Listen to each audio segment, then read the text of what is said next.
Sertifikat qabul qilganingiz bilan tabriklayman. Rahmat. Ismi sharifingiz, qayerdansiz? Bekjanov Zafarbek, Baxtiyorush, Xorazm viloyatidanman.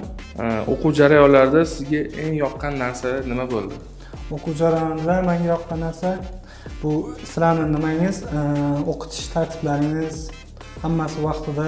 Men oldin ko'p joylar surishtirdim, boshqa o'qitadigan nimalarni. Sizlar haqingizda ko'proq nimalar eshitdim. O'qish tartibi, sistemasi zo'r deb. O'qigan bolalar bilan ham gaplashdim bu yerda hammasi bilan. Haqiqatan o'qishi nimasi zo'r. Sizga ma'qul keldi. Ma'qul keldi. Bugun mana imtihon topshirdingiz. Bu imtihonda qaysi loyihani bajarib ko'rsatdingiz? Bu loyihada men asosiy chertoj bilan ko'p ishladik.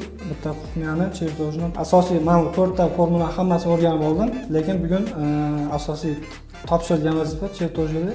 Boshqa hamkasblaringizga ham mana shu Bazis dasturini o'rganishni tavsiya qilardingiz Imini Brav akademiyasida? Men albatta tavsiya qilaman barchaga. Zo'r kelib o'qisa, aniq yaxshi natijalarga erishsa bo'ladi. Brav akademiyasi ishonchli hamkor.